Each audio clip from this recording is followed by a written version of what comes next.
All right, welcome back, everybody. You are watching Drumsmack here on T Radio V. We are at the mothership for Aquarian Drumheads, and of course, we're with the great Roy Byrne. So, do you have any interesting other Benny Goodman stories that you could share with our audience? Well, one of the biggest things that happened was we did a special called Swing in the Spring, sponsored by Texaco, and it was Teddy Wilson, Arvo Shaw, Red Norville, Benny Goodman, myself, the big band, Ella Fitzgerald, a lot of great people. So that show was done live.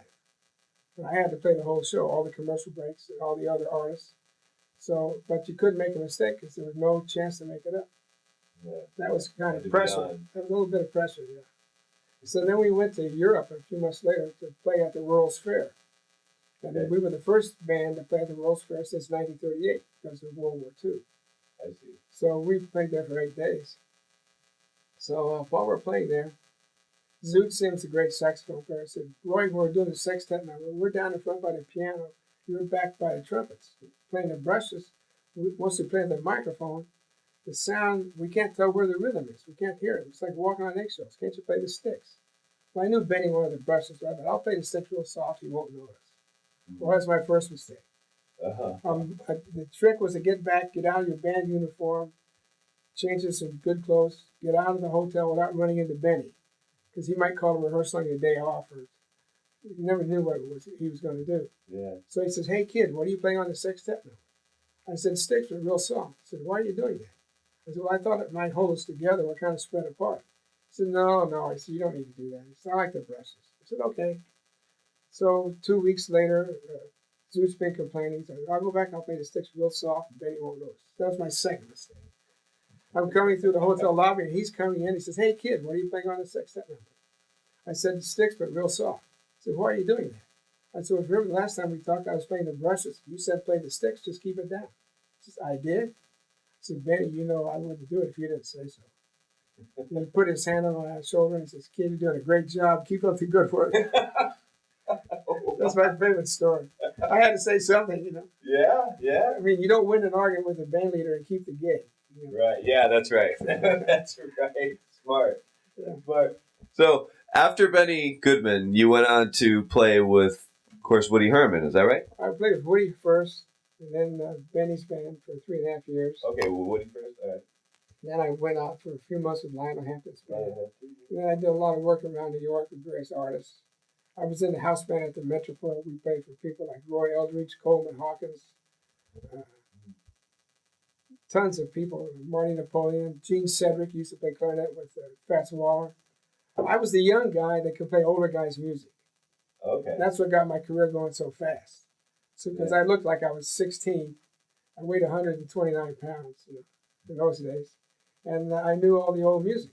Mm-hmm. So the guys thought I was kind of cute and I was respectful, and they said, "This young kid, he can play our stuff." So I got a lot of gigs that way.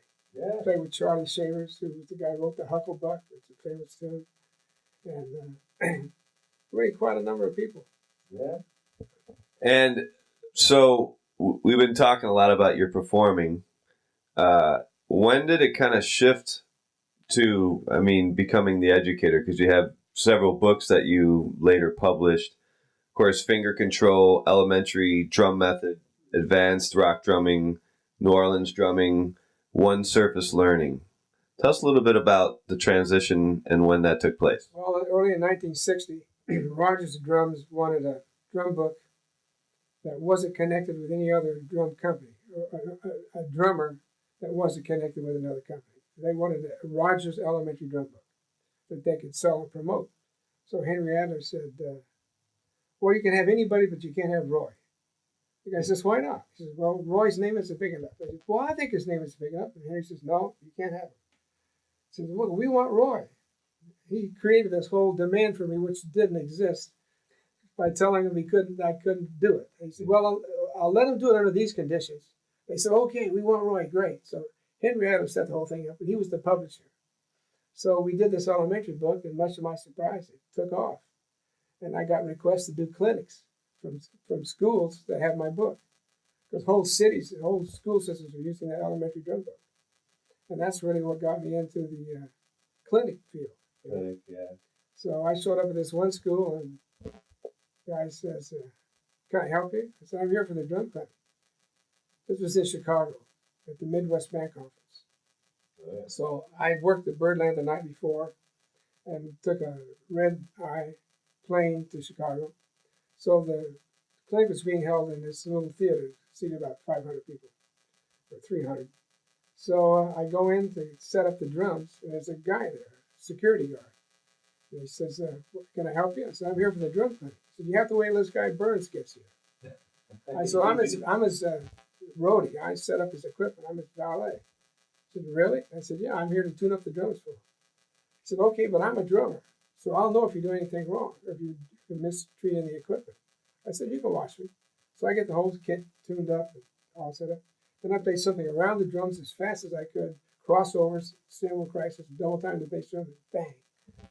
The guy says, "That was fantastic. How long have you been playing?" I said, "About 6 weeks." He said, 6 weeks? He said, "How'd you do that?" I said, "Mr. Burns showed me." He said, "If you think that was good, wait till he gets here. He's really something else."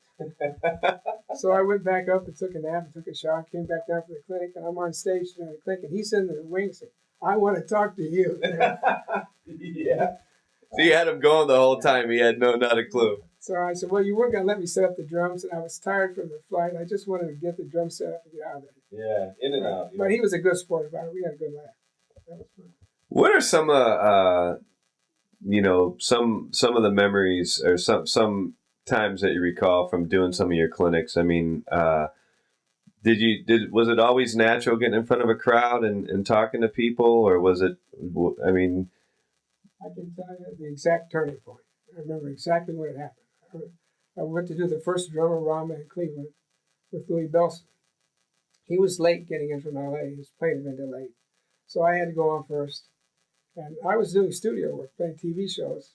And I wasn't used to playing drum solos or working in front of a crowd, Yeah. I mean, I was just doing what I could to support my family. So we get to the question and answer session, and some guy says, "How do you get a good check on your hi-hat?" I said, "Buy her a drink." And everybody cracked up, and I was hooked. I became a ham right then and there. Yeah. So when I came off the stage, this big, tall, elderly gentleman walks up to me and says, "Young man, you play very well, but you're holding that left hand all wrong." Well, my left hand was especially good. People always noticed it. And so I thought he was kidding. So I said, "Well, I realize that, sir. It's just that it's been working so good lately, I hate to fool around with it." He says, "I don't like your attitude." I said, "Why not?" He said, "I'll have you know I've been teaching the drums for 30 years. So it sounds to me like you're talking 1 year 30 times. There's a difference, So then Henry Grossman, who owned Rogers at that time, a short gentleman, very nice, very ethical person, came up to me and in a deadly serious comment, he says, "I like your humor." And I started laughing because it sounded so opposite. And he said, No, I'm serious." I said, "I know you are." It just cracked me up. So the humor became a big part of my clinics. So I'd always try to do some playing, have some interesting stories, play a little bit, tell a story, use a story to create an example.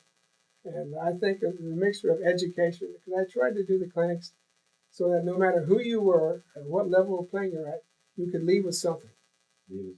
Cover a big enough area, Yeah. And then using the humor to break some of the tension and make it easier for me and for the audience. And that worked out very well.